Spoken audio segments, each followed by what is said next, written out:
Bonsoir madame, bonsoir monsieur. Il paraît que les femmes ont pris le pouvoir au Togo principalement et ailleurs. Que les femmes, depuis un moment déjà, elles se voient octroyer tellement de terrain que les hommes ne cachent plus leur inquiétude. Ils craignent vertement une nouvelle inégalité qui pourrait s'instaurer en leur défaveur. Alors, qu'est-ce qui donne ce sentiment aux hommes? Simple impression d'une accélération de mesures qui pourraient peut-être sembler combler un fossé qui n'est que trop grand, ou alors qui n'était que trop grand, ou alors réel constat pertinent. Nous vous posons la question ce soir, les femmes ont-elles réellement pris le pouvoir? Nos invités se prêteront au jeu, vous également. Vous nous livrerez vos témoignages, alors vos impressions, vos réponses à cette question sur la page Facebook de votre émission Jeudi Femmes ou encore par WhatsApp, par SMS, sur le numéro de l'émission qui apparaîtra dans un moment dans ce coin de votre télévision sur le 70 46 46 37. Nous avons promené nos micros pour vous poser la question également dans la rue. Edwige Atak Babassabi est revenue avec vos réponses. Alors, les femmes ont-elles réellement pris le pouvoir? Vos réponses. Les nominations des femmes au poste de responsabilité, j'avoue que c'est une grande joie pour les femmes, c'est un grand honneur, mais au même moment, et comprenons que c'est les résultats d'un travail de longue haleine. Naturellement, les femmes sont plus honnêtes que les hommes et travaillent plus sérieusement que les hommes. Et si nous pouvons donner l'exemple du Rwanda, actuellement, si le Rwanda évolue, c'est grâce aux femmes. Et je pense que la nomination des femmes peut mieux faire évoluer le pays. C'est une bonne chose parce que les femmes aussi peuvent faire le travail que l'homme fait. Donc, à mon humble avis, c'est une très bonne chose. Les femmes aussi méritent les mêmes postes que les hommes, donc on n'en fait pas de trop.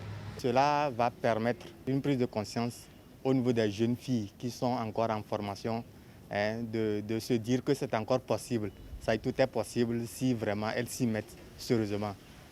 Mais au même moment, il va falloir être dans la dynamique où ça ne devrait pas être au niveau des femmes comme si c'était une revendication, mais plutôt une démonstration. C'est-à-dire les femmes ne doivent pas être nommées par faveur. Elles doivent mériter. Lorsqu'on parle de la promotion de la femme, au fait, ce n'est pas pour l'intérêt de la femme elle seule, mais comprenons que c'est pour l'intérêt de la femme, bien sûr, et des hommes également, parce que c'est ensemble qu'on peut faire la marche vers le développement. Ce n'est pas de trop. Actuellement, les femmes, si nous prenons les nominations au Togo, les femmes sont moins nommées que les hommes. Et si on ne continue pas à nommer les femmes, c'est plutôt une bonne chose. En fait, faire de trop, c'est par rapport à quoi? C'est par rapport aux hommes ou bien, je ne sais pas, c'est un peu difficile de dire qu'on en fait de trop. Est-ce que les femmes qui sont nommées, est-ce qu'elles le méritent? Si elles le méritent, c'est tant mieux. Voilà, les réactions des uns des autres. Vous pouvez continuer par envoyer vos réponses, vos réactions, comme je l'ai dit sur la page Facebook de l'émission, alors à ce numéro qui est juste là. Je m'en vais lire quand même quelques réactions toujours que vous avez envoyées par WhatsApp avant de laisser la parole à celui que je qualifie ce soir de homme inquiet. Il porte la voix donc des hommes qui sont inquiets. Ce soir, je vais vous présenter les invités dans un petit moment. Alors, selon moi, la société ne se porte pas mieux parce qu'une femme ou un homme a un certain pouvoir. Ce n'est pas une question de genre, mais plutôt de personnalité, de son éducation. Parler uniquement de la femme comme élément unique et indispensable pour le développement n'est qu'une question de propagande politique. C'est vos avis. Dans notre togolitude, dit un téléspectateur, la promotion des femmes dans les hautes instances n'a pas apporté grand-chose.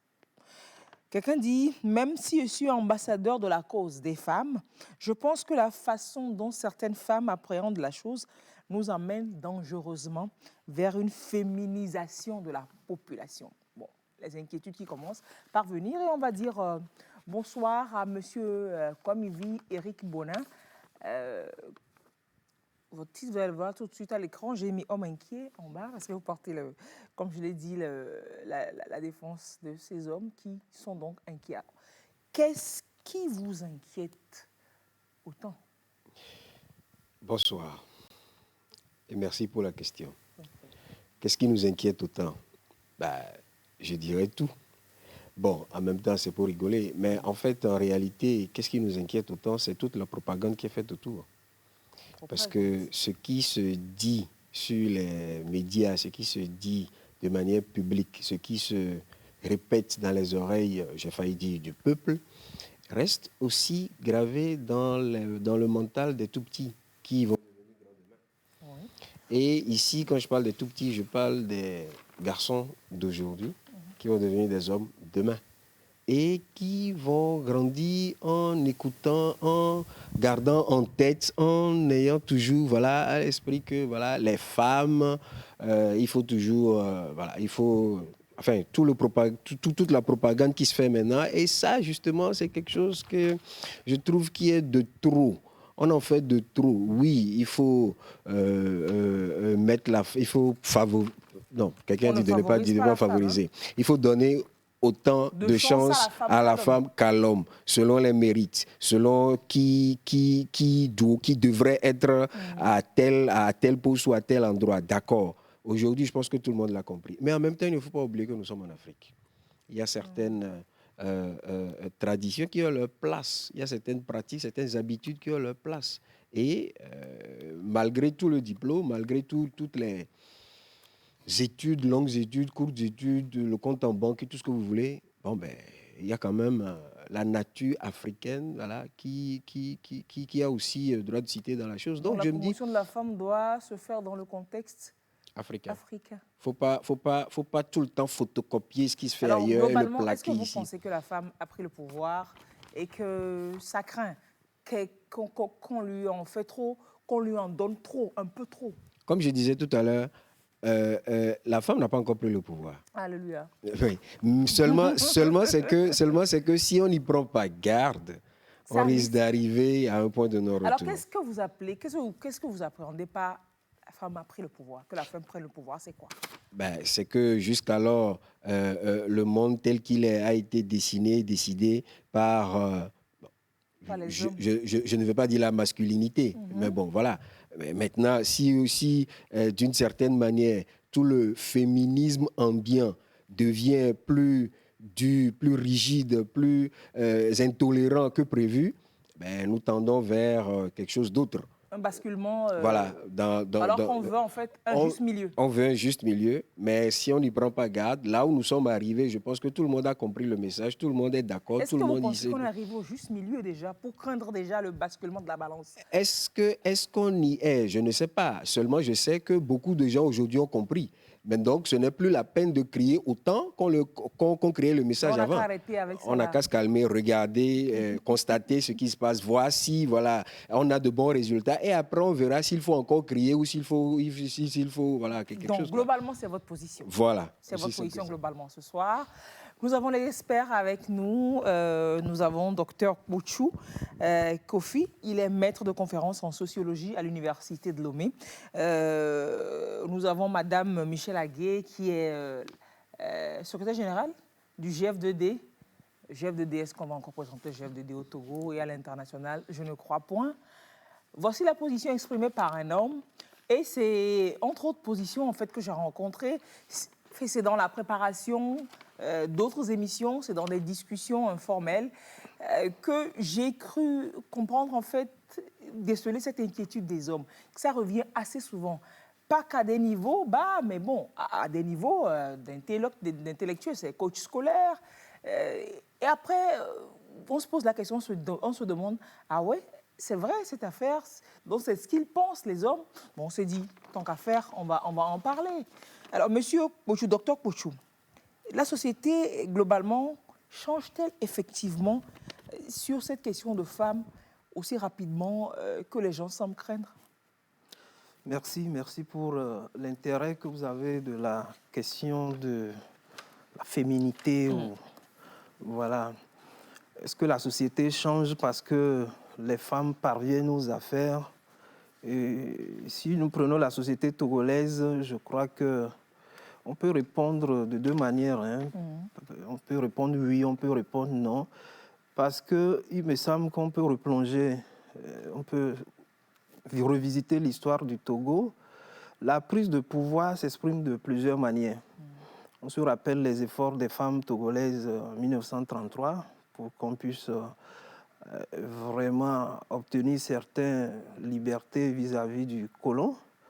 On se rappelle aussi tout récemment les femmes qui ont dirigé, 2 femmes au moins je crois ont dirigé la CENI au Togo. 2 femmes? Oui, il me semble. En 1998. Oui, Madame Awanana. Madame Awanana et je crois en 2005, Madame Agiga. Oui. Voilà. Au moins 2. Au moins 2. Il y a d'autres sphères politiques où on peut retrouver les femmes au Togo. Poste de ministre, tout ce qui est nomination aujourd'hui à la présidence de la République, tout ce qui est numéro 2 ou 3 du pays, c'est-à-dire la primature et l'Assemblée. Et ce n'est que la confirmation de ce que nous voyons à l'international. En réalité, la politique internationale aujourd'hui veut qu'on accorde plus de place à la femme dans la gestion des affaires publiques. Parce qu'en fait, c'est une frange de la population, la grande majorité de la population. Oui, c'est une manière de dire que ce n'est pas par faveur, parce que dès qu'on n'a pas revendiqué pour l'homme et qu'on revendique pour la femme, quelque part, il y a la faveur. Vous l'auriez constaté, la femme togolaise n'est pas encore très présente dans les compétitions politiques. Et l'acquisition et l'exercice du pouvoir même, ce n'est pas les compétitions électorales. Vous prenez les 117 communes au Togo aujourd'hui, combien sont dirigées par les femmes? Ça, c'est une élection. Vous prenez l'Assemblée nationale, il y a combien de femmes dedans? C'est vrai, le Rwanda a fait beaucoup d'efforts. Vous prenez le Rwanda, avec 80 députés, il y a jusqu'à 51 femmes, ça fait plus de 60%. Et on peut dire qu'au Togo, les efforts sont en train d'être faits. Vous dites en tout temps que ce n'est pas par faveur. Je ne veux pas le dire aussi, mais quelque part, il faut qu'on laisse la femme compétir pour qu'on sache que vraiment la femme est majeure, la femme est aimée par la société togolaise qui décide vraiment qu'elle gouverne et qu'elle prenne le pouvoir. Alors quelqu'un dit, c'est un sociologue, hein, il dit que parler de prise de pouvoir par la femme au Togo, c'est trop tôt. Oui. Presque tous les postes stratégiques qu'occupent les femmes au Togo aujourd'hui sont des postes de nomination, vous l'avez bien relevé, et non des postes d'élection. Quoi qu'il y a des femmes à des postes sélectifs. Oui. On a des femmes maires, oui. Elles ne sont pas nombreuses, mais on a des femmes maires sur les communes du Togo. Ça commence à venir. Ça commence à venir. Donc il dit, cela veut dire que le pouvoir qu'exercent ces femmes n'est pas une émanation du peuple, mais plutôt de la bonne volonté d'une personne, en l'occurrence un homme qui a une vision ajoutée à l'ambition et à la compétence donc, de ces femmes données. C'est pertinent, la réflexion, complètement. C'est pertinent, c'est très pertinent, mais il faut avoir le courage aussi de le dire, même si ce n'est pas nomination, il y a le mérite derrière. Oui. Et ce mérite est apprécié aujourd'hui à plusieurs niveaux, parce que quand vous voyez le monde entier, que ce soit aux États-Unis, où actuellement c'est une femme qui est vice-présidente, c'est du premier, c'est du nouveau. Mais globalement, les postes qu'on donne aux femmes dans le monde entier, c'est la protection sociale, c'est la famille. Ce ne sont pas des postes de décision. Mais il faut féliciter le Togo en disant que même si c'est une nomination, il y a aujourd'hui une femme qui gère le ministère de la Défense. C'est tellement important à relever. C'est du nouveau pratiquement dans le monde. Il y a une femme qui est Premier ministre. C'est aussi à féliciter parce qu'on a vu le parcours de cette dame au Togo à la tête d'un ministère. Elle a fait beaucoup de choses. Voilà les mérites. Alors, ce n'est qu'un début. On verra, les compétitions viennent. Ce prince qui a le courage de les nommer, nous sommes là. On verra bientôt les élections présidentielles. Combien de femmes, si ce parti va laisser une femme aller aux élections, ouais. militer, faire la campagne pour que la femme gagne. Pour qu'on voit si la femme va voter pour la femme. Voilà, pour qu'on voit vraiment, les femmes sont plus nombreuses au Togo. Ouais. On verra si la femme va choisir la femme pour gouverner le Togo. Là, on dira une prise de pouvoir. Oui. Pour le moment, en tout cas, moi, je ne suis pas inquiet. La femme n'a pas encore décidé. À côté, au Bénin, il y a Maître Gbého qui s'est vraiment plaint de l'accueil que les femmes lui ont réservé quand elle a décidé de briguer la magistrature suprême dans son pays. C'est pas ce qu'on attendait de voir, qu'on a vu. Un positionnement politique des femmes n'est pas forcément synonyme d'un partage équitable du pouvoir et des rôles sociaux entre les femmes et les hommes. Si, par exemple, chacune des ministres est assujettie chez elle aux travaux ménagers, y compris par domestiques interposés, on ne peut pas parler de partage équitable de pouvoir. Tout ce qui est privé est politique. Bon, vous revenez, le téléspectateur vient à votre préoccupation d'africanité, une certaine africanité. Mais les tâches ménagères existent ici et ailleurs. Oui, en fait... Et ce n'est pas accroché à la femme, la tâche ménagère. Non, ce n'est pas accroché à la femme. Mais il y a cette perception traditionnelle africaine qui veut que quand on rentre dans une maison, quand on parle de travaux ménagers, propriété de la maison, cuisine, etc. D'abord, on s'adresse à madame. Et quand on va regarder les factures, et puis on va voir si monsieur est là. Donc, tout va dépendre maintenant du partage qui est fait par les occupants, les habitants de la maison elle-même. Mais dans un premier temps, il y a cette répartition tacite qui se fait de manière quasi naturelle.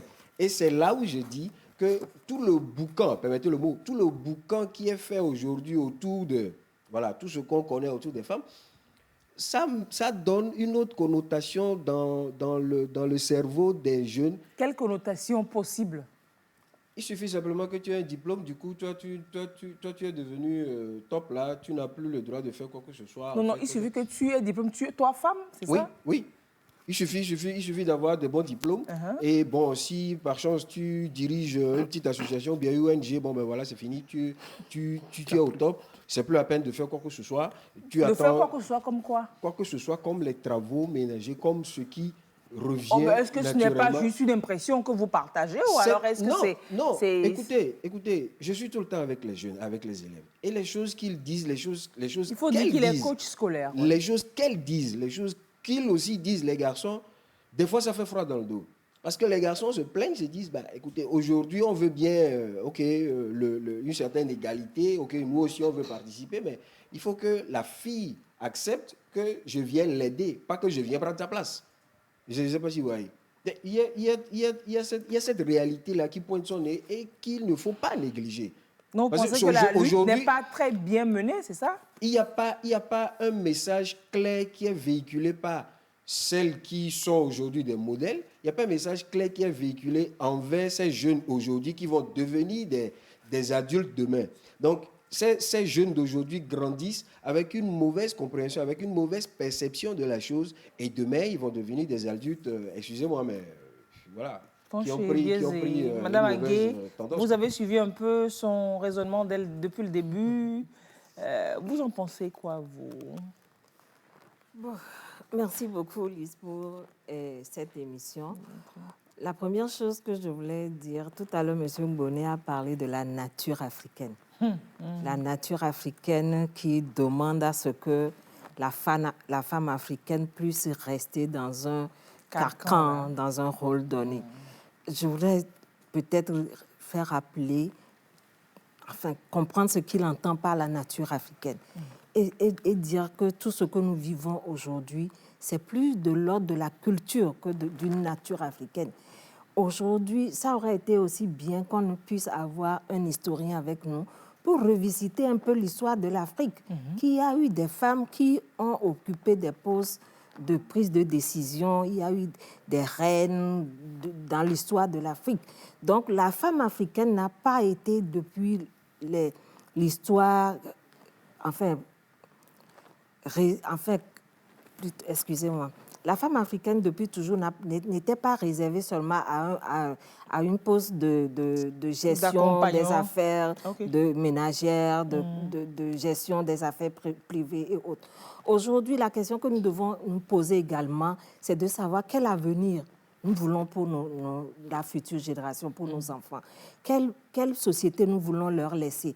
Est-ce que c'est une société beaucoup plus équilibrée où chacun a sa part de responsabilité, aussi bien le garçon et la fille se disent oui, nous devons être complets, totalement complets, être aussi bien, pouvoir gérer les choses la chose publique et avoir également la compétence au niveau privé.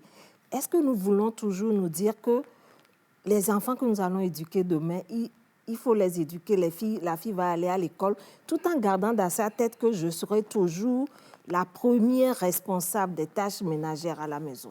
Donc, nous voulons une société beaucoup plus équilibrée, où l'homme et la femme, quand ils sont ensemble, vont pouvoir se parler en partenaire, sur un même pied d'égalité.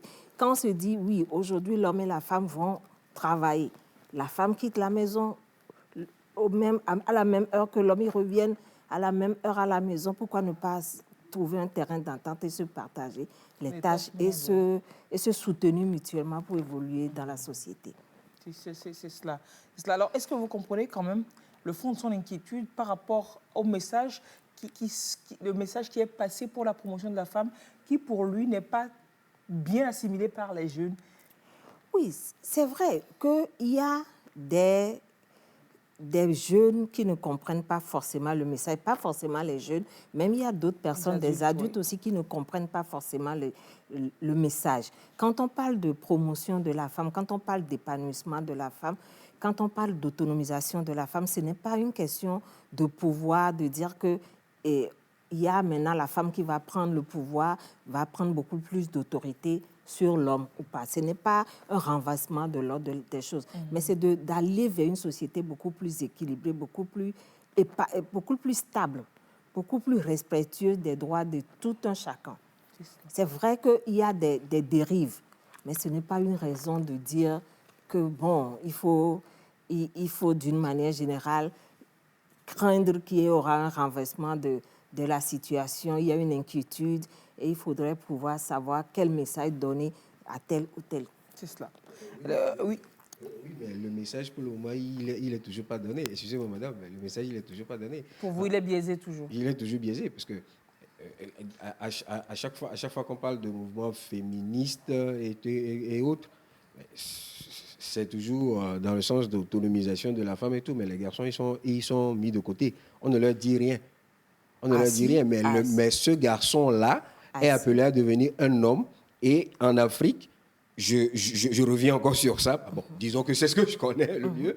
Et le jeune homme qui soit vit avec, soit est marié, soit est en relation avec une femme, c'est son entourage, sa famille, en tout cas son entourage immédiat, ne va pas accepter le fait que lui s'adonne à certaines tâches tant que la femme est là. Et voilà, ça fait une certaine pression parce que lui n'a pas reçu le message. La femme a reçu le message d'autonomisation. Elle veut... Peut-être que le monsieur aussi a reçu, mais son entourage n'a pas reçu. Le message est destiné à tout le monde. Oui, non seulement le message est destiné à tout le monde, mais le garçon, on n'a pas converti le message pour lui. Le message, il est destiné à tout le monde. Mais aujourd'hui également, il y a un message qui est destiné aux jeunes gens et aux hommes également. C'est de les amener à pouvoir se positionner comme des champions de l'égalité. Et on est en train de véhiculer un message en direction des jeunes où on leur fait comprendre qu'il y a ce que nous appelons la masculinité positive. La masculinité n'est pas seulement de se positionner comme l'homme fort, l'homme peut-être brutal qui ne peut pas exposer ses sentiments, qui ne peut pas accompagner sa femme. Qui ne peut pas porter son enfant au dos. Qui ne peut pas porter son enfant au dos, qui ne peut pas faire des tâches ménagères, qui aura peur de dire je fais des tâches ménagères, qui aura peur de le dire au vu, au su de tout le monde, et qui ne peut plus tenir le langage en disant si je fais des tâches ménagères, c'est que je suis en train d'aider ma femme. Le langage qui est donné aux jeunes maintenant, c'est de dire que les tâches ménagères, c'est la responsabilité aussi bien de l'homme que de la femme. Et si nous tous, nous prenons sur nous d'éduquer nos enfants, c'est vrai que nous avons déjà une société qui a qui a une mentalité plus ou moins figée. Et maintenant, c'est notre responsabilité à nous d'éduquer les plus jeunes à adopter un nouveau comportement, à changer, à transformer la société de futur. C'est sur cette éducation, je pense qu'il insiste. Et c'est vrai qu'il y a des campagnes en l'endroit de la couche masculine pour leur dire participer à certaines tâches ne fait pas d'eux moins des hommes, ne fait pas d'eux moins des pères ou alors des maris. Votre thème de ce soir m'amène à dire que la femme n'a pas encore pris le pouvoir au Togo. Merci. Par contre, ce que nous constatons avec un peu plus de femmes au poste de décision n'est rien d'autre que ce que j'appellerais une phase d'expérimentation. Que la femme togolaise ne croit pas avoir gagné le pari. Elles n'auront réellement de pouvoir que lorsqu'elles sauront mieux gérer le pouvoir qu'on leur a confié. Tout comme fait, même si l'homme aime la femme n'aime pas la femme. Bon. C'est plein de débats. Oui, la fin de votre film, c'est un autre débat qui pourrait être lancé. Elles n'auront réellement le pouvoir que qu'elles sauront mieux gérer le pouvoir qu'on leur a confié. La femme n'est pas à sa première tentative au Togo. Quand il me parle de phase d'expérimentation, docteur Pochou, si on retourne dans l'histoire du Togo, il y a quand même toujours des femmes qui ont marqué. Oui, et positivement. Oui. Je crois que madame l'a déjà dit, l'histoire de l'Afrique, il y a eu des reines, etc. Sauf que, pourquoi ces reines ne se sont pas tellement imposées? C'est là où nous parlons de culture et de nature, comme les deux l'ont évoqué. Moi, je voudrais revenir un peu sur le débat, en disant quand même qu'aujourd'hui, il y a un message très fort, que la présidence de la République lance au niveau social au Togo.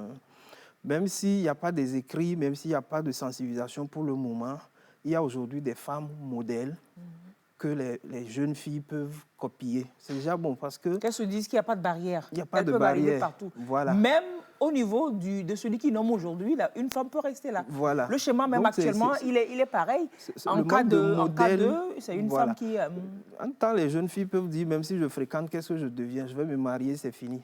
Mais désormais, elles peuvent voir qu'au Togo, si vous fréquentez, si vous vous battez, on peut vous nommer à des postes de responsabilité. On peut vous élire aussi. On peut vous élire aussi à des postes de responsabilité. Donc ce modèle est très important culturellement à noter en Afrique. Il me semble aussi que la propagande qui est faite autour de la chose, c'est bien, ça fait partie de... Mais je vous avoue que c'est à partir de cette émission que moi j'ai appris que les hommes ont peur que les femmes prennent le pouvoir. Bah oui. Alors, l'éducation dont parle mon collègue, il me semble qu'il faut aussi revenir là-dessus. Il s'agit actuellement d'une prise de pouvoir par le haut. Mais il serait intéressant aussi d'amener les femmes à prendre le pouvoir par le bas. Par le bas, c'est plus large, c'est plus significatif, ça pénètre rapidement la société. Ça veut dire quoi? On fera une enquête pour voir combien sont-elles ces femmes qui sont... au nom desquelles on émet les factures d'électricité au Togo.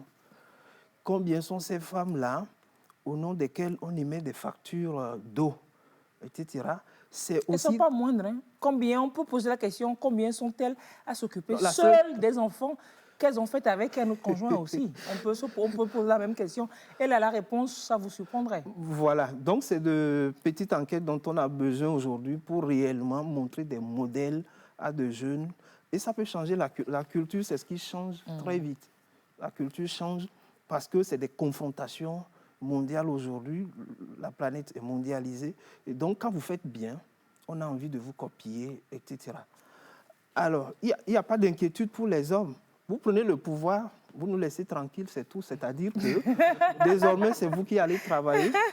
Parce que si c'est le renversement de tendance, quand nous on travaille, vous profitez.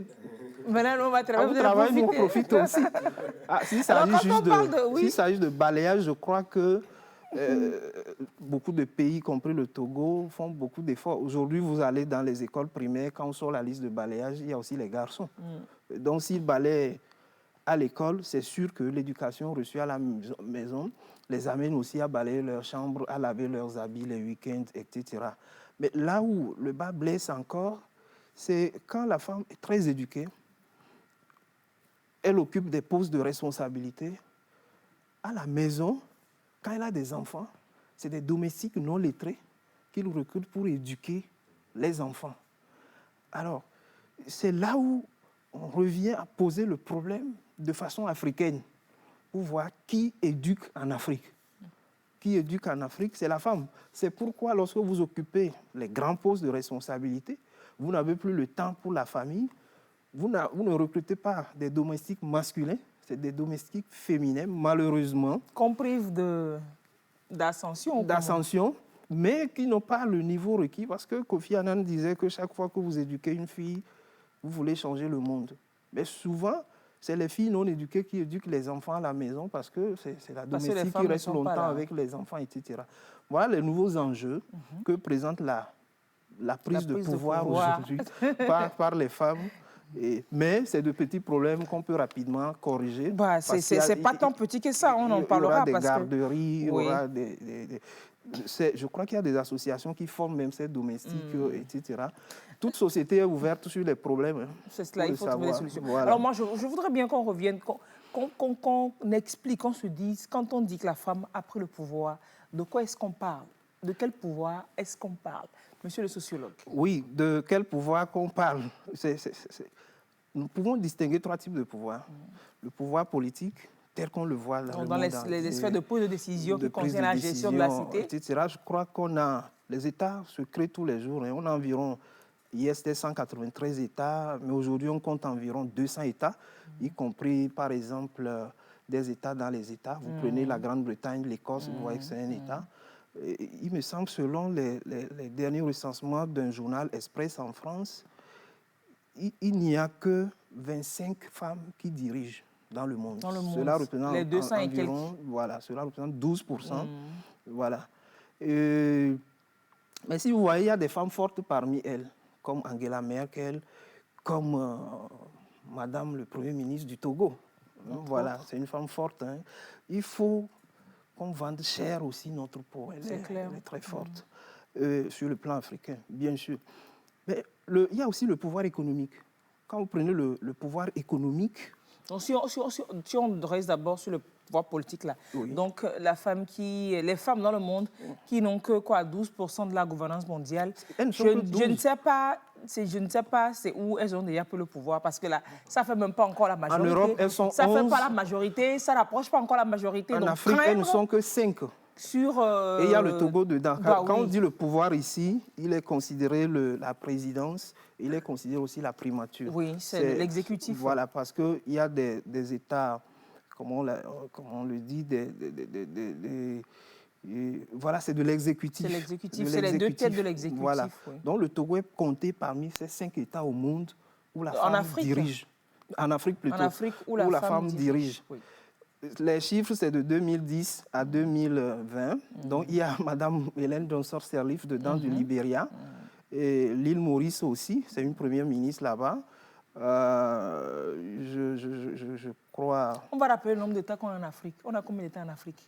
53. Merci. Ou 54, parce qu'il faut compter l'autre. Il y a 5 femmes, ou alors 4 qui dirigent sur 50. Voilà. Et sur 53, bon, la femme prend le pouvoir...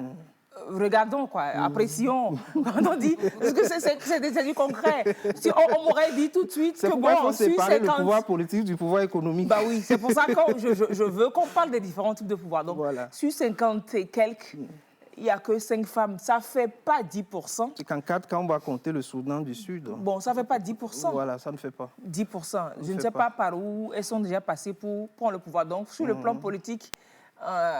bon, c'est pas gagné encore. Non. Sur quel autre plan? Alors, sur le plan économique, peut-être là, c'est gagné. Prenons le Togo seulement. Allons au grand marché. Voilà, ça, c'est depuis toujours, c'est pas aujourd'hui. C'est pas comme si ce sont les luttes des femmes qui ont boosté ça. Il faut partir de l'histoire. Oui. Il faut partir de l'histoire. Mais c'est étonnant. Quand vous voyez les femmes au Togo, elles sont puissantes. Rien que celles qui ont des magasins, des commerces au grand marché, économiquement, elles sont assises. J'avoue que nous, les hommes, parfois, on va vers elles pour avoir pour de vous petits dépanner, prêts, vous dites pour pas nous ça, dépanner. vous dites, Hein, vous voilà. faites ça. Non, non, on le dit, en c'est sourdine. une chaîne nationale. On le Non, non, dit, je dis généralement, vous le dites Voilà. pas. Oh, Voilà. généralement. Mais c'est la femme même qui ne veut pas qu'on le dise haut. Oui. Parce que elle Tellement sait les que, filles, elle sait on que veut votre fierté. Ouais. Voilà, voilà. C'est aussi ça la culture. C'est ça la culture. La femme sait qu'il faut faire la femme et la place à l'homme. Donc, sur le plan économique, il faut partir aussi dans le monde en général. Vous allez voir aujourd'hui Christine Lagarde qui fait beaucoup dans les banques, etc. Elle devient experte partout. Mais donc, l'économie, qu'elle soit formelle, informelle, les femmes sont très présentes. Les femmes sont très présentes. Maintenant, le pouvoir social, les femmes sont encore là aussi. L'éducation sociale, c'est les femmes. Donc, à la maison, ne fais pas, fais ceci, va faire ça. C'est les femmes. Donc, si on rassemble tout ça, on peut dire que les femmes ont le pouvoir. Des pouvoirs cachés, mais des pouvoirs aussi qu'on commence à révéler. Donc, elles ont tout ce talent, à la fois caché, mais à la fois aussi exhibé à la face du monde. Je sais pas si c'est ce qui fait peur à mon frère, mais moi, je n'ai pas peur. Là, il va me dire je n'ai aucune bientôt, inquiétude. il a peur qu'on arrive à quoi? Il va me dire ça spécifiquement. Il a peur qu'on arrive à quoi? Il va Donc, me le dire, oui. La femme a pris le pouvoir, mais les statistiques donnent que, je crois, il y a Beyoncé qui s'est interrogée en disant Who run the world? Qui dirige le monde? Girls, elle m'a répondu. Elle a répondu que, voilà, ce sont les femmes. Les femmes. Bon, parce qu'elle est femme. Bon, oui, il faut qu'on Ou se alors, promeuve on le lui soi-même. accorde. Mais n'oublions pas, Obama aussi, lorsqu'il était là, il dit si on pouvait laisser les femmes gouverner tous les États au monde dans 2 ans, Il y aurait la paix. le niveau de vie changera. On n'a qu'à essayer pour voir, ou bien. Mais c'est avec Ça des coûte- scies. Avec ça ces coûte- scies, on peut mettre tout Paris en bouteille, malheureusement. Oui, On mais peut ça pas. coûte rien On peut pas. d'essayer. Et puis voilà, Non, on va essayer. au Togo les prochaines élections présidentielles, hein, On va bien sûr. Il voir faut que ce tous que les ça partis, y acceptent compris de unis, positionner laissent que des femmes. Voilà, position de la femme. Là, on dira que le Togo a gagné le pari. Et le Togo est sur la bonne voie, sur le plan international, sera très applaudi. Alors, moi, je sais qu'aujourd'hui, toutes les femmes dans leur maison ont le pouvoir. Sans la femme, la gestion de la maison, de la nation, serait Ce un pouvoir échec. social. C'est le pouvoir social dont vous parlez. Mais quand Eric a peur et tout ça, c'est parce que, oui, il voit de plus en plus de femmes au devant de la scène, dans les sphères de prise de décision, etc. etc. Mais au niveau des maisons, dans les foyers, qu'en est-il? Madame Aguet, est-ce que la femme est aussi épanouie en famille, socialement? Avant de répondre à cette question, je J'ai voulais rebondi, oui. rebondir par rapport à ce que le sociologue disait tout à l'heure. Quand on avait commencé les débats en parlant de la femme qui a pris le pouvoir, il y a eu la phrase qui est sortie en disant oui, elles n'ont qu'à prendre le pouvoir. On va se reposer. Nous, on va se reposer. Parce que quand nous, on avait le pouvoir, on travaillait, elles profitaient. Donc, je suis ravie de l'entendre dire que la femme togolaise a toujours eu le pouvoir économique. Le pouvoir économique ne lui a pas été donné, ne lui a pas été donné gracieusement. C'est à force de travail. Ce sont les femmes togolaises ont toujours travaillé. C'est ça qui les a amenées à asseoir leur pouvoir économique. Donc, ce n'est pas parce qu'elles n'ont pas le pouvoir de décider, de prendre des décisions, qu'elles ne font rien de leur cadre. Mais donc, ce sont des femmes qui ont toujours travaillé et ce sont des femmes qui ont toujours contribué à la gestion de leur ménage, à la gestion financière, à l'éducation de leurs enfants. Maintenant, lorsque nous parlons, est-ce que les femmes sont épanouies dans leur ménage? Je dirais non. Je dirais non, parce qu'il y a toujours le problème qui se pose. Quand on voit, par exemple, au niveau des centres d'écoute, des tribunaux ou autres, on a toujours des femmes qui viennent, qui sont violentées, qui n'arrivent pas à se faire entendre, qui n'arrivent pas à parler au sein de leur ménage parce que l'homme se considère, nous sommes dans une société patriarcale où l'homme considère que le dernier mot doit toujours lui appartenir. Donc c'est lui qui doit se prononcer en dernière position et certains vraiment abusent de ce pouvoir-là. La femme n'a même pas le droit de dire quoi que ce soit. La femme n'a même pas le droit de prendre une décision concernant l'éducation de leurs enfants. La femme n'a même pas le droit de pouvoir gérer ses propres revenus. Elle n'a pas le droit d'acquérir un immeuble, un terrain. Aujourd'hui encore, malheureusement, on rencontre de ces cas où si la femme doit pouvoir acheter un terrain, il faut qu'elle demande l'autorisation du mari parce qu'une fois qu'elle a un terrain, elle devient insubordonnée ou autre là. Donc, malheureusement, il y a toujours cette histoire de dire c'est l'homme le chef, c'est l'homme qui doit prendre la décision et qui fait qu'il n'y a pas cet épanouissement-là au sein des... Bien qu'il y ait des dispositifs quand même, plein de dispositifs juridiques qui protègent la femme contre la violence. Dans les textes, c'est chouette, c'est trop bien. Mais dans la pratique, c'est compliqué. On a fait des émissions dessus, on a fait des travaux dessus. C'est très difficile, c'est pas, bon, du moins, c'est pas très facile pour une femme violentée de se faire entendre. De se faire entendre, de demander à ce qu'il y ait réparation. D'aller peut-être, s'il le faut, à la justice pour qu'il y ait peut-être une sanction contre l'auteur de la violence. Il y aura un tollé, une pression sociale pour lui demander de ne pas faire. Et au-delà de la pression sociale aussi, c'est des fois des mécanismes qui ne sont pas toujours encore très bien huilés depuis porter plainte au commissariat jusqu'à... Il faut de l'assistance complètement pour pouvoir y aller. Là, sur ce plan, c'est galère, vraiment. C'est vrai. La façon dont madame pose le problème, c'est du féminisme. Est-ce que ce non-accès à la justice, au tribunal, au commissariat, je ne crois pas que ce soit seulement du côté des femmes. Ça se sent aussi du côté des hommes. On vit presque les mêmes réalités. C'est un peu ça. Mais le problème ici, dire que la femme n'est pas à l'aise, épanouie au foyer, c'est des concepts qui se trouvent dans l'idéal. Le Togo ne fait pas exception, hein. C'est des cas généraux. Oui, même en France, les chiffres sont très forts. La femme qui tombe sous le coup de son conjoint qui meurt. Moi, je me dis, les femmes ne sont pas heureuses aujourd'hui parce qu'elles cherchent à prendre le pouvoir. Elles ne profitent pas du moment présent. Ça dit, il y a un concret. Hein. Prenez les femmes musulmanes. Prenez les femmes musulmanes. Elles sont plus heureuses, vous pensez? Mais les hommes veulent les mettre à l'aise. Tu ne sors même pas de la maison, etc.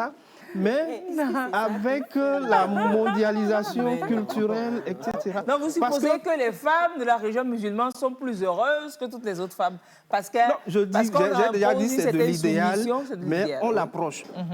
On l'approche. Et quand vous prenez le concret, on veut vous mettre à l'aise. Mais vous rivalisez avec nous pour dire égalité. Pourquoi vous voulez décider de notre bien-être? Égalité. On ne décide pas. Pourquoi vous voulez décider de notre bien-être? Parce que il faut reconnaître... Vous êtes quand même assez prétentieux pour savoir ce qui nous va. C'est ça le collègue parlait. De façon naturelle, vous voyez, même le bain qu'on donne aux enfants, un jour, un enfant d'un jour, de 2 jours, tout porte à croire qu'on veut faire de la fille, de l'être féminin, un être souple, un être à l'aise, un être à la maison. C'est de vieilles théories, mais j'en viens. Mais l'homme, on le travaille pour être robuste, etc.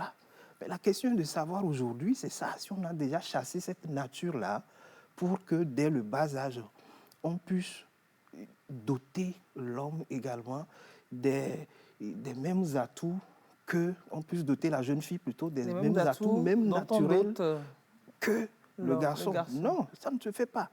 Parce que on dit qu'il faut le masser, il faut qu'il y ait le corps mou, parce qu'on le prépare pour le mariage. Il faut que l'homme puisse en jouir après. Voilà. Alors, l'homme, là, s'il vient, moi je dis, les femmes dans la tradition africaine étaient à l'aise, étaient heureuses.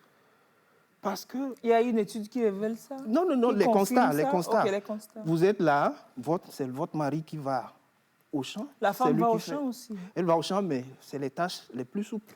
Elle apporte de l'eau, elle chante pour regaillardir. Non, dans l'histoire, elle ne labourait pas. Elle apporte du tchouk, elle apporte du repas, elle apporte, etc. Mais, et la société africaine était organisée. C'est sûr que la femme africaine n'avait pas la prétention de construire une maison. Parce que la maison de son mari est considérée comme sa maison. Mais aujourd'hui, avec toute la culture qu'on a importée de l'Europe, ça dit, on se demande pourquoi aujourd'hui la femme désire autant de choses que l'homme pouvait lui faire, même si elle était tranquille.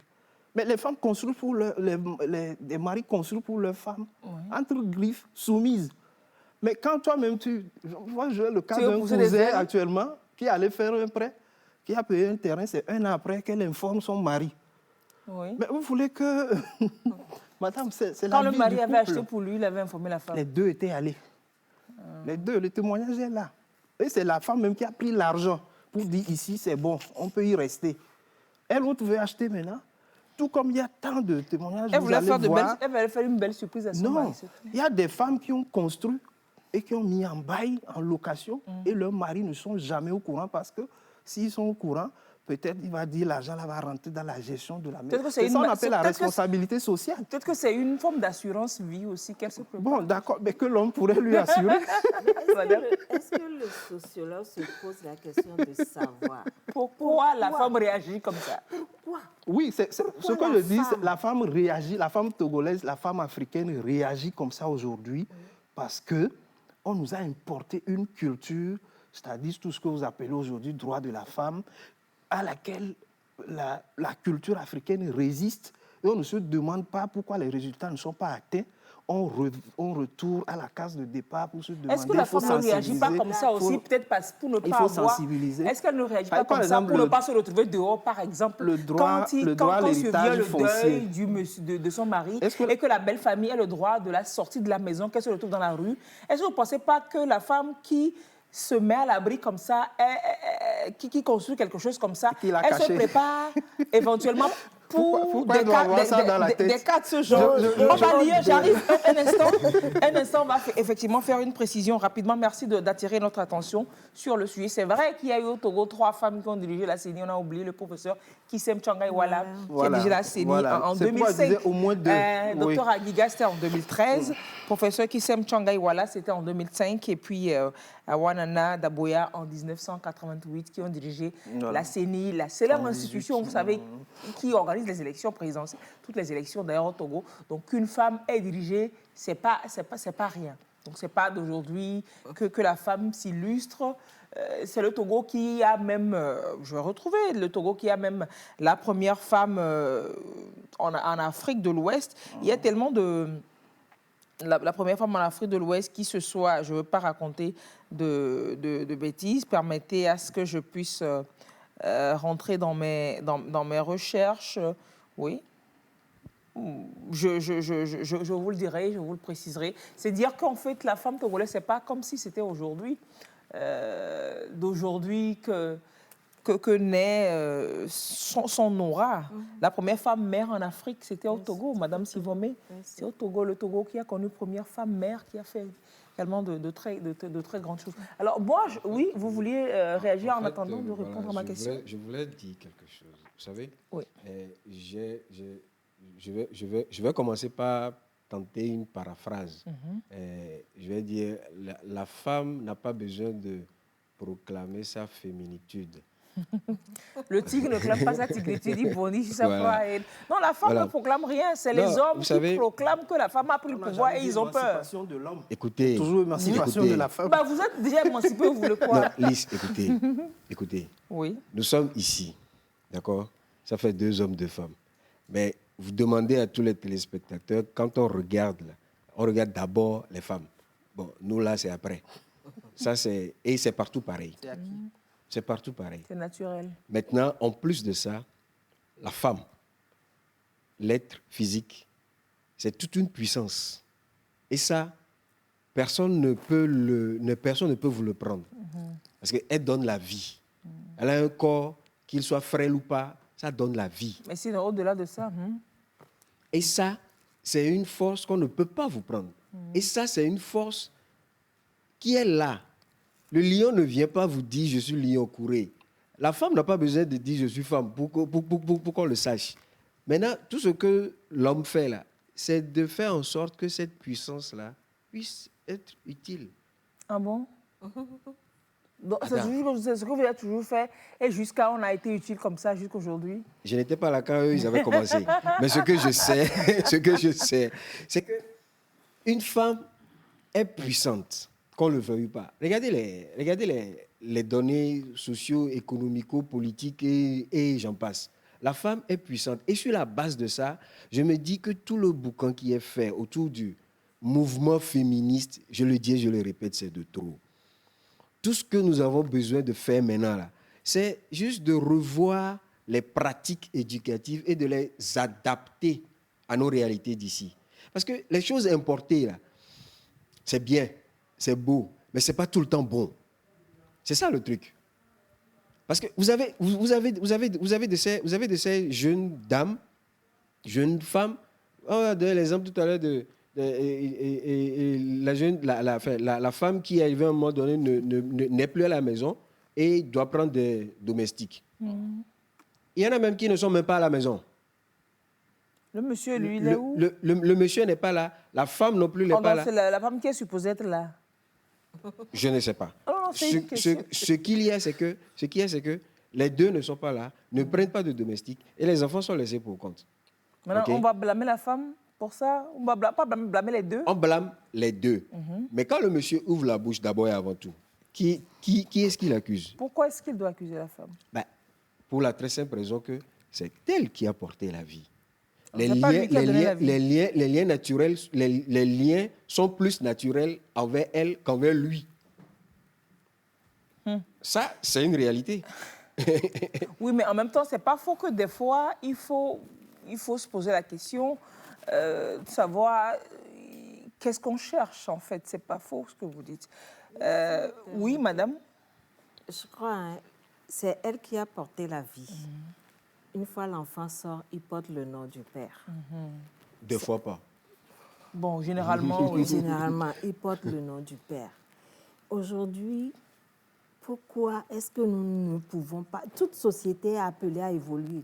Pourquoi est-ce que nous ne pouvons pas accepter l'évolution de la société et dire nous devons adapter nos comportements à l'évolution de nos sociétés?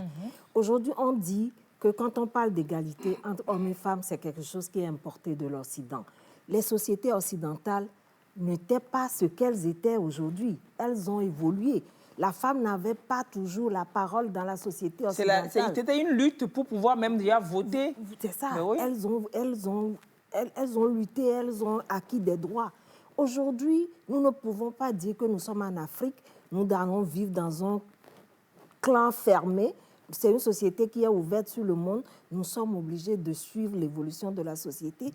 Et nous évoluons, nous devons changer nos comportements et essayer de nous adapter. Mais en même temps, madame, par rapport à ce sujet, est-ce qu'on est obligé d'évoluer en prenant pour modèle une autre civilisation? Est-ce qu'on ne peut pas adapter la chose aussi selon nos réalités? Parce que finalement, on ne ferait pas bien ce qu'on copie ailleurs et on perdrait ce qu'on est nous-mêmes. Est-ce que vous ne pensez pas que nos civilisations, on devrait les préserver aussi d'une manière? Je suis tout à fait d'accord. Oui. Quand je fais le parallèle, c'est pour dire que quand tout on dit que la question de l'égalité est importée d'ailleurs, ce n'est pas toujours vrai. Ce n'est pas toujours vrai. C'est pour dire que toute société est appelée à évoluer. Et nous devons trouver un moyen d'évoluer avec nos sociétés. Nous ne pouvons pas vouloir dire que la nature africaine, dans la pratique africaine... La femme est à la maison. La femme est à la maison. Pourquoi est-ce que nous envoyons nos filles à l'école alors? Donc, autant les laisser à la maison, les éduquer à être les mamans à la maison et ne pas évoluer. Nous envoyons nos filles à l'école. Nous voulons qu'elles réussissent, qu'elles aient leur diplôme. Et après qu'elles se disent, on va travailler à mi-temps ou bien on va faire ceci pour pouvoir nous occuper de ce qui se passe à la maison. Laissons les sociétés évoluer, éduquons nos enfants à ce qu'une fois qu'ils auront grandi, qu'au sein de leur couple, qu'ils essaient de trouver le juste équilibre. Dans certains couples, si l'homme qui se sent mieux dans les tâches ménagères ou bien son travail lui permet d'être beaucoup plus à la maison avec les enfants, laissons chaque couple trouver son équilibre. Je crois que c'est mieux. C'est l'idéal. Et c'est, je dirais, ce qui se passe lorsque le couple a suffisamment de recul et, je dirais, de culture générale. Et de mental pour pouvoir affronter la société comprendre tout ça aussi. et adopter un certain mode de vie. Mais de manière générale, vous avez toujours quelques écarts, vous avez toujours quelques extrêmes qui sont atteints et je reviens encore sur le fait que c'est les enfants qui en pâtissent. C'est les enfants qui en pâtissent. Là, tel que vous le dites, je ne suis pas contre l'égalité. Moi, ça, Je n'ai pas de souci On avec n'est ça. même pas encore arrivé à l'égalité. Voilà. Hein. Moi, Déjà, on n'est pas encore arrivé à l'égalité, mais on craint Ouais. déjà le basculement. Ce que je dis, est-ce qu'il ne faut pas relever, si vous permettez, monsieur le sociologue, est-ce qu'il ne faut pas relever que, en fait, je l'ai dit en début, le fossé était tellement grand. Et maintenant, des mesures se prennent, ça s'accélère, on prend telle mesure, on prend telle autre. Et du coup, on a comme l'impression qu'on prend trop de mesures. Est-ce qu'on ne va pas voir le schéma global pour voir, on part d'où pour arriver à où? Quel chemin a déjà été parcouru pour voir si on est déjà arrivé à l'objectif et même qu'on ait dépassé l'objectif. En ce temps, peut-être qu'on pourrait dire réajustons. Mais je suis sûre aujourd'hui que si on prend du recul et qu'on voit le schéma globalement, on n'est pas encore à mi-parcours, monsieur le sociologue. On est très... Oui, on est. Mais je On voudrais n'est pas- rebondir sur ce que madame a dit. Personne n'est contre l'évolution de la culture africaine. D'ailleurs, elle évolue très bien. Sauf que nous voulons un syncrétisme plutôt que de nous laisser dominer complètement. Je ne sais pas si vous comprenez. Ça devrait être ça. On ne peut pas dire que l'égalité entre les sexes n'est prônée que dans la civilisation occidentale. Non. Cette égalité existe aussi dans la civilisation africaine. C'est que ce qui gêne, c'est que nous avons étouffé l'égalité telle que développée dans la civilisation africaine parce que les Blancs nous ont importé et nous ont imposé à travers aujourd'hui les associations féministes. Et le résultat n'est pas là. On ne se demande pas pourquoi il n'y a pas le résultat. Parce qu'il ne doit pas avoir le résultat comme ça si vous ignorez les réalités africaines. Alors, d'ici, on n'a pas parcouru le chemin. Je crois que les statistiques sont là. Il y a encore du chemin à parcourir. Un grand chemin. Je crois qu'il y a une étude de l'Organisation internationale du travail qui dit si rien n'est fait, avant de parvenir à l'égalité entre les hommes et les femmes en Afrique, il nous faut encore 316 ans. C'est beaucoup. Ça fait trois C'est-à-dire que si nous restons dans la dynamique actuelle, il faudra 316 ans pour que nous parvenions à l'égalité entre hommes et femmes en Afrique. Voilà. Donc, le point est là. On n'avance pas. On n'avance pas. Oui. Il faut accélérer. Il faut accélérer, mais en restant aussi dans la dynamique de nos réalités. On le dira. Ne cherchons pas à aujourd'hui faire encore l'eurocentrisme. On peut chercher aussi à faire... Le Togo a des valeurs, du respect pour la fille, du respect pour la femme. Ne pas prendre pour modèle un modèle qui ne nous va pas, qui ne cadre pas avec nos réalités. C'est ça. Mais adapter selon nos façons, promouvoir la femme selon nos réalités. Madame Agui. Ce que je voulais dire, c'est que quand on parle des associations, dans la plupart qui travaillent sur la question d'égalité de genre, on ne peut pas travailler sur la question d'égalité de genre sans tenir compte de la culture. On tient toujours compte de la culture pour adapter le message, pour adapter la stratégie. Si on ne tient pas compte de la culture, on ne peut pas avoir le changement que nous souhaitons. Parce que ce qui est important dans la question d'égalité des genres, c'est de pouvoir transformer les réalités structurelles, les inégalités structurelles. Et ce sont ces inégalités-là, ça vient de la culture. On est obligé de connaître cette culture-là pour agir dessus. Pour agir dessus. Donc, ce n'est pas forcément une stratégie, c'est peut-être le même message parce que quand nous parlons d'égalité, c'est un principe de droits humains, c'est le même message, mais on est obligé d'adapter la stratégie à la culture pour pouvoir obtenir les résultats. C'est clair. Alors, de nos jours, la femme est valorisée à travers plusieurs initiatives, comme vous l'estimez. Tout à l'heure, madame a exigé qu'il y ait plus d'égalité dans le partage des tâches ménagères et autres. Si les tâches ménagères et autres doivent être partagées dans le couple, qu'en est-il du salaire? Aujourd'hui, dans des débats académiques avec les élèves sur l'équité genre, je remarque que les jeunes femmes pensent que le salaire qu'elle gagnera au boulot est à elle, mais celui que gagne l'homme est pour toute la famille. Ça, c'est pas faux. Ça, c'est pas faux. Je pense qu'aujourd'hui, pour que les hommes ne craignent pas que la femme va prendre le pouvoir, elle va me faire pareil qu'on lui a fait avant, tout dépend de la femme aujourd'hui. C'est la femme qui devrait rassurer, madame. Je suis tout à fait d'accord parce que ça, c'est un message également que nous donnons aux jeunes en leur faisant comprendre. Quand vous parlez d'égalité, vous voulez l'égalité entre conjoints, vous voulez l'égalité dans la prise de décision. Vous devez également accepter l'égalité dans le partage des tâches, c'est-à-dire dans le partage des charges. Quand on parle aujourd'hui, même notre code d'aujourd'hui dit, pour ce qui concerne la gestion du foyer, c'est une contribution aussi bien de l'homme et de la femme. Le code a dit, la gestion du pouvoir au sein du ménage est partagée entre l'homme et la femme et la contribution financière également est partagée entre l'homme et la femme. Au prorata de leurs revenus. Au prorata de leurs revenus. Donc, en tant que femme, si vous refusez de contribuer financièrement à la gestion du ménage, ne vous offusquez pas si l'homme qui sort tout le temps l'argent dit que c'est moi qui dois prendre toutes les décisions. C'est tout à fait normal. Je vous donne un exemple. Dans la tradition africaine, quand les élèves vont à l'école, naturellement, je me positionne dans un village, c'est pas forcément à Lomé. Quand les élèves reviennent, c'est la femme qui prépare, ils mangent. Quand il s'agit de payer les fournitures scolaires, c'est l'homme qui paie. Quand il s'agit de payer les frais de scolarité, c'est l'homme. Est-ce que l'Afrique ne joue pas son équité? Chacun joue son rôle. On ne demandera pas dans un village à un homme, reste à la maison, quand les élèves vont revenir, il faut leur préparer à manger. Mais parce que ce sont des tâches, si la femme n'est pas là, on aurait embauché quelqu'un qu'on aurait payé pour ça. C'est la contribution de la femme aussi. Contribue énormément. C'est pas capitalisé, c'est tout. Non, c'est capitalisé, mais on ne le voit pas. C'est pour ça qu'on dit souvent que la femme n'apporte... Le monsieur peut dire, tu es à la maison, qu'est-ce que tu fais? Tu n'apportes rien, mais la maison est propre, la lessive est faite, les enfants sont propres, etc. Oui, mais quand la femme a préparé pour les enfants et garde pour le monsieur, ne peut pas le dire.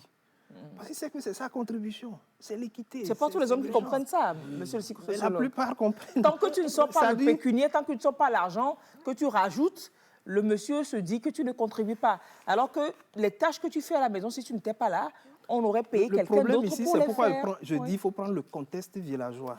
Oui. D'accord? La nourriture est prélevée au champ. Le fagot de bois est prélevé au champ. Donc, l'homme ne peut pas dire pourquoi la femme n'a pas ajouté de l'argent.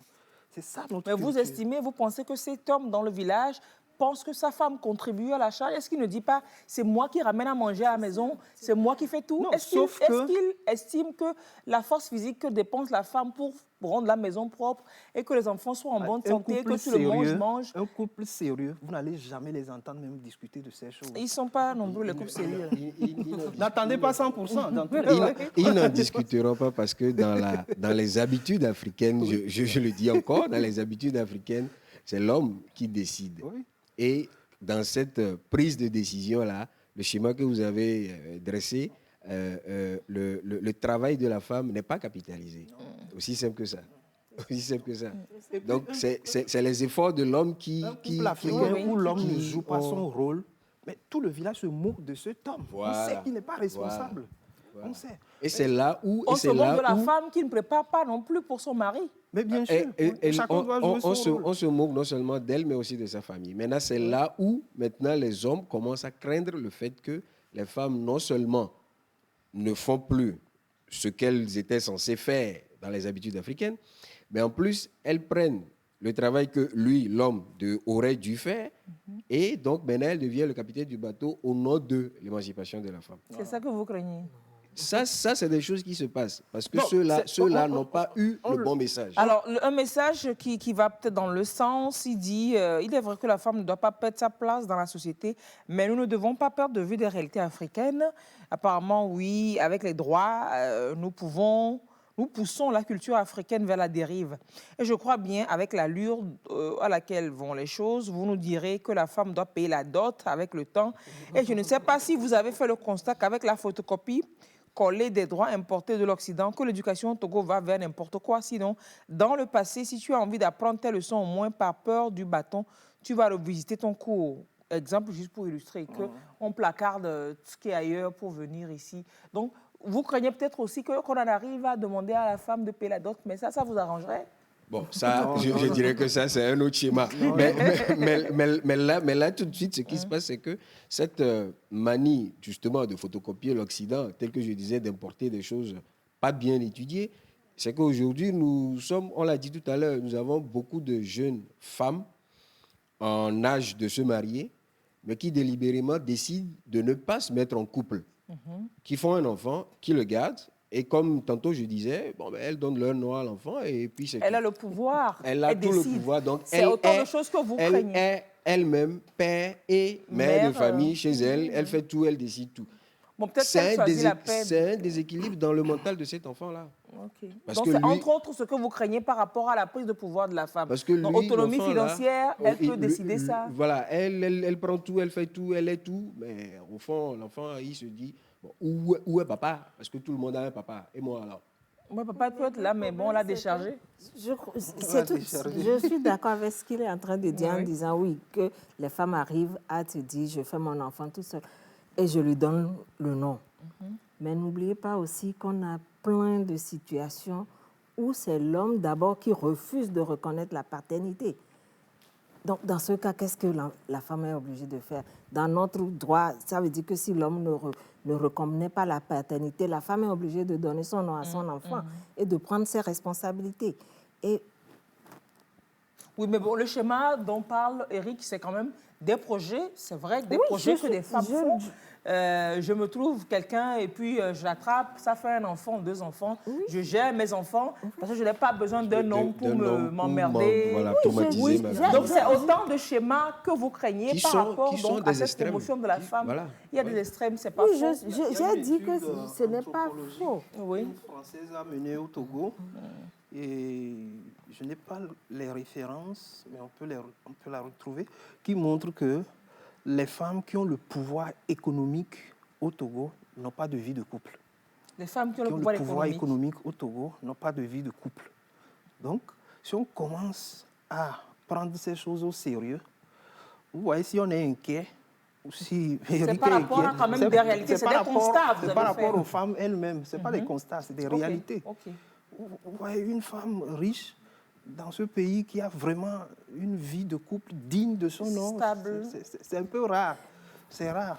Ça veut dire pas un peu, c'est très rare. Voilà. Ça veut dire que rapidement, il va finir rapidement et vous allez... Il y a un déséquilibre social. Oui, donc vous craignez autant de... Oui, madame. Mais moi, ça m'étonne les positions du sociologue. Ce n'est pas une position, c'est une recherche.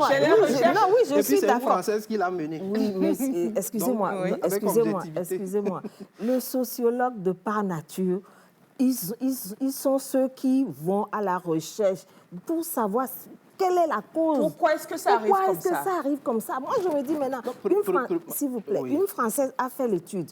Est-ce qu'en tant que sociologue, vous vous êtes demandé pourquoi les femmes qui ont le pouvoir économique n'ont pas de stabilité financière, ne veulent pas aller en couple, ne font pas de stabilité en couple. Peut-être que c'est l'homme qui ne supporte pas. Mais ne faut pas dire que j'ai la réponse. Non. Sociologiquement, vous avez la réponse. C'est quoi? C'est quoi la réponse rapidement? Non, parce qu'on finit déjà. Oui. C'est ce que je dis. Elles ne se soumettent plus, elles ne jouent plus leur rôle au foyer. Ah donc, le monsieur ne peut plus la manipuler, le monsieur ne peut plus... Ce n'est pas de la manipulation. Ça dépend du monsieur ou bien de la dame? Ce n'est pas de la femme. Finalement, ça dépend de la femme. Ça dépend du monsieur qui n'a pas compris que la femme peut aussi décider. Peut être aussi quelqu'un... Non, écoutez, non. Il y a de ces hommes... Il y a de ces hommes... Que la femme se soumette. Non, ce n'est pas de la domination. On a parlé de soumission. Oui, mais la soumission, c'est que dans le couple, il y a pas, on peut pas avoir les deux comme capitaine. Il faut qu'il y ait un qui soit chef et puis l'autre qui le suit. Le code de la famille dit quoi maintenant? Le code de la famille dit consacre aussi bien l'homme que la femme chef. Les deux. Une direction conjointe du foyer. Maintenant, il y a que dans notre tradition africaine, dans notre réalité africaine, la dot est apportée par l'homme. Aujourd'hui, Jusqu'alors, l'homme ne dit pas que c'est ce que moi je pense qui est l'évangile. La femme peut aussi apporter son grain de sel. Et c'est là où on dit que, moi j'aime bien dire aux gens, quand on dit la nuit, pas de conseil là, c'est pas dans les étoiles que tu vas trouver les conseils. C'est la femme qui c'est ta femme à côté qui va te souffler des choses dans l'oreille. Allez, ça, c'est autre chose. Oui. Maintenant, ce qu'il y a, c'est que au moment où ces femmes-là arrivent à avoir une certaine puissance économique, elles oublient elles oublient qu'elles ont en face quelqu'un qui peut aussi leur indiquer. Quand vous avez fait la dot, quand on fait la dot, la famille te dit, tes parents sont là, mais voilà le monsieur qui devient ton père et ta mère. On le dit. Ce qui veut dire qu'il prend leur place et il devient pour toi... Alors donc, vous avez peur par rapport quelqu'un au droit financier que la femme ne soit plus soumise et que la famille s'éclate, etc. Quelqu'un dit, et puis c'est sans doute, voilà, c'est un constat aussi, selon mon analyse, on doit repenser la notion de genre. Le message véhiculé aujourd'hui crée une sorte d'opposition entre l'homme et la femme. Ça, c'est pas faux par endroit. Avoir le comportement des jeunes filles leaders au sein de leur communauté. C'est un constat, il en avait parlé au début, de repenser la chose. On ne dit pas aujourd'hui que l'homme était longtemps en haut, chef, ça n'a pas marché. On dit, bon, la femme, on demande à l'homme d'accorder aussi de la considération à la femme qui peut aussi faire quelque chose. Bon, on ne demande pas à la femme de partir aussi prendre la place de chef. Mais est-ce que c'est les deux s'entendent pour se dire, ensemble, on va où? C'est ça le genre. C'est l'homme et la femme ensemble vers le développement. Voilà. Ce n'est pas l'un au profit de l'autre ou alors l'un au détriment de l'autre plutôt. Voilà. C'est pas ça. Et ce qui se passe, c'est que certaines femmes comprennent autrement et certains hommes ne sont même pas informés. Et du coup, lui, il réagit par rapport à la mauvaise compréhension. Oui, mais à ce stade aujourd'hui, est-ce qu'on peut encore dire que quelqu'un n'a pas l'information? Je ne suis pas sûre. Alors, c'est de la mauvaise foi. À ce stade, même dans les villages. Dans les zones rurales, ce n'est pas tout le monde qui a l'information. Globalement, on finit... les femmes, finalement, n'ont pas réellement le pouvoir, globalement. C'est clair que les femmes sont loin d'avoir le pouvoir. On a vu les statistiques de par le monde, de par l'Afrique, au niveau du Togo même, où on dit, oui, c'est vrai qu'on a des femmes qui sont à des postes de décision, des femmes qui sont nommées, mais quand nous voyons nos institutions, l'Assemblée nationale, sur 91, on n'a que 17 femmes. Même si c'est la femme qui pilote, qui décide. Même si c'est la femme elle ne décide pas. C'est elle qui préside. Oui, 117 maires, c'est que 12 femmes. Donc on est vraiment, vraiment loin. Les femmes n'ont pas pris le pouvoir, mais les femmes sont puissantes. Et les hommes sont conscients de cette puissance. Et c'est ça qui vous fait peur. Et les hommes veulent les aider à canaliser cette puissance. Non pas à utiliser cette puissance contre nous, sur nous. Personne n'a dit qu'on utilisait la puissance. On ne veut pas utiliser... Les femmes ne veulent pas le pouvoir ou la puissance pour l'utiliser contre les hommes. Alors, mais s'il y en a qui l'utilisent contre les hommes, c'est le moment de les sensibiliser, madame. Oui, de leur dire... ce sont des dérives et ce sont peut-être quelques exceptions sur la majorité des femmes et il faudrait qu'elles puissent comprendre que ce que nous voulons en poursuivant l'égalité entre les hommes et les femmes, c'est une société beaucoup plus équilibrée, qu'il n'y ait pas un sexe qui domine sur l'autre, mais que chacun puisse avoir la possibilité de faire ce qu'il veut, tout en respectant la liberté de l'autre. C'est vraiment, vraiment important. C'est très important. Monsieur Kochou, oui. La femme n'a pas le pouvoir finalement. Non, et pour celles qui peuvent sembler avoir le pouvoir, comment est-ce qu'elles doivent être pour que vous les acceptiez? On ne dira pas totalement que les femmes n'ont pas encore le pouvoir. La prise de pouvoir, c'est un processus. Oui. On est au début peut-être du processus. On va beaucoup plus sensibiliser pour qu'on puisse accélérer. Vous voyez, je crois que le BPC 2021, il y a 10 filles qui sont premières au Togo. Oui, les premiers du Togo, c'est que des filles. Il n'y a pas de garçons. Là, on a le pouvoir. Vous avez L'intelligence, le pouvoir. on a le pouvoir. Ça, on le discute ça pas. nous rend fiers, nous les hommes. C'est ça. Voilà. Donc, lorsque vous exercez quelque chose, les hommes sont fiers. Maintenant que vous avez le pouvoir économique, et c'est la réponse sociologique, il ne faut pas penser que vous dominez. L'homme ne dit pas qu'il domine, mais toujours c'est la collaboration au foyer. Et vous devez reconnaître les droits conjugaux, les devoirs conjugaux. Je le dis sociologiquement, lorsque une femme a le pouvoir économique sur l'homme au foyer, madame, vous ne pouvez pas nier.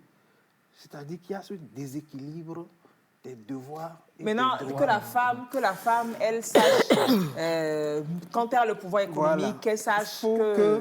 Ce n'est pas qu'on lui demande de se soumettre, mais de regarder dans le rétroviseur et de jouer à cet équilibre dans le foyer quand l'homme a besoin d'elle. Pour le bien de la société et des enfants. Voilà, qu'elle réponde.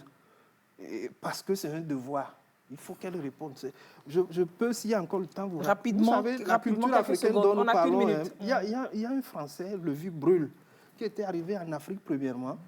Quand il a vu les Africains, il dit, tout le monde, ma femme, c'est-à-dire, tu peux appeler même à Tagan, mon mari, à ta vie, mon mari. Mais il est allé écrire un ouvrage pour dire que les Africains se partagent tout, même leurs femmes. Vous voyez? C'est les idées erronées qu'on a de la société. Mais quand il est revenu, il s'est rendu compte que non, il y a de riches cultures en Afrique. Les Africains, on a de leçons d'amour, de communauté à apprendre. Peut-être que nous-mêmes, on ne le sait pas. Et puis, voilà. Eric, rapidement, on finit avec vous. Mon point de vue reste le même. Je demeure inquiet parce que les 10 filles meilleures au BPC de cette année, elles pourront peut-être comprendre ce que nous disons. Mais les autres garçons n'ont pas eu le message. Les autres garçons n'ont peut-être pas compris. Ne veulent pas avoir le message, peut-être, parce que les messages ont été passés par les mêmes canaux. Hein. Les autres garçons, peut-être au moment où ça se passait, on dit, les filles, soyez là. On martelait le message aux filles. Les garçons sont là, mais ils sont beaucoup plus pressés que ça finisse pour qu'ils puissent sortir. Donc, ce n'est pas la faute de quelqu'un. Maintenant, il faudrait qu'il y ait des modèles féminins qui passent un message équilibré, autant aux jeunes filles qu'aux jeunes garçons qui vont devenir responsables. Et dans tout ça, là, il y a des gens qui pensent... masculins aussi. Il y a des modèles masculins aussi pour passer le même message. Alors, il y a quand même dans tout ça, là, quand même des gens qui pensent aussi que toute entreprise pour l'équité genre ou l'égalité des sexes, à mon avis, se révèle comme une attaque réelle contre ce que Dieu a institué. Aussi des gens qui pensent cela. Alors, les femmes, oui, c'est à nous peut-être de rassurer. Déjà qu'on sait qu'ils ont peur de nous, c'est qu'on est puissante, quoi. Donc, c'est à nous de les rassurer, de leur dire, non, vous n'en faites pas. Même si on a le pouvoir, on ne fera pas comme vous. On sera bien et puis toute la société ira mieux. Confiez-nous toute la totalité, vous allez voir comment ça va marcher. Donc, c'est à nous de jouer. Voilà. Merci d'avoir participé au débat qui pourra se poursuivre. Laissez vos avis sur la page Facebook de l'émission. On pourra vous laisser les contacts de nos invités comme on le fait toujours. Et la discussion pourra se poursuivre. Vous pourrez peut-être attaquer ou alors soutenir les points de vue des uns et des autres. Mardi matin, vers 9h30, rediffusion de votre émission. On se retrouve en direct jeudi autour d'une autre thématique concernant toujours la vie de la femme, de la famille et de la société. Au revoir et à très bientôt. Merci, mes chers, d'avoir fait le déplacement ce soir.